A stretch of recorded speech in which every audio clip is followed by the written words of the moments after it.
Now, ever since Australia and the European Union highlighted the need to probe the origins of the COVID-19 on the global platform, China has grown increasingly displeased with them, and it has responded in the only way that it knows, with aggression.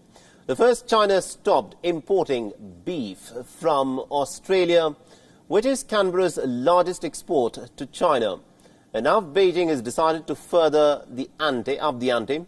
And China is ready to unleash a trade war, it appears, on Australia and will use every weapon that it has at its disposal. Now, Beijing will, from today, impose an 80% tariff on the Australian barley import, saying that the product has been illegally dumped onto Chinese markets against the trade rules that are in place. Now, the import tax on barley will remain in place for the next 5 years. China is Australia's largest trading partner. The barley exports were worth almost about $1.5 billion in the year 2018, but dropped to about $600 million in the year 2019 amidst the drought and also an Australian push to diversify into more markets. Now, Australia's trade minister has responded to Beijing's move, saying that his government is deeply disappointed. Now, Australia has ruled out a tariff war with China, but will be approaching the World Trade Organization with an official complaint. China's foreign ministry has said that the decision has nothing to do with Australia's diplomatic stance over the last few weeks, and any such link being drawn up is just a political interpretation.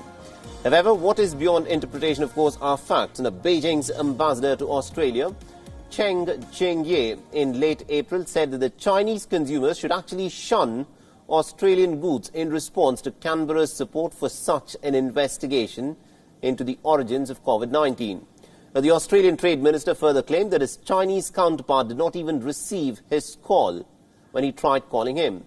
He also went on to say that the link between Australia's stand about the probe and also China's action is being drawn up all over the world.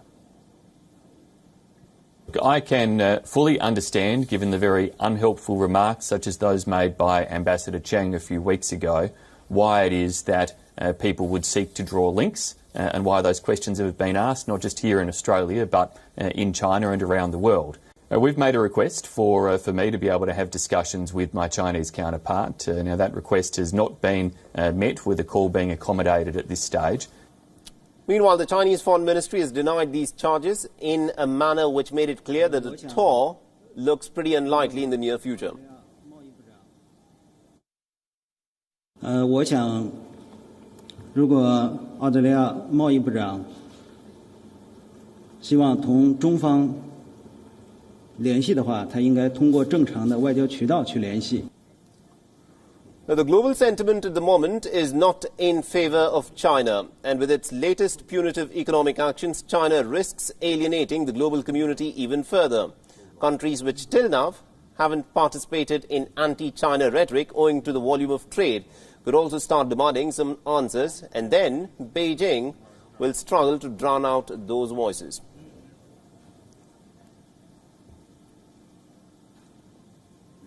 不同行业都会受到影响。党中央在研究，特别想到了为随。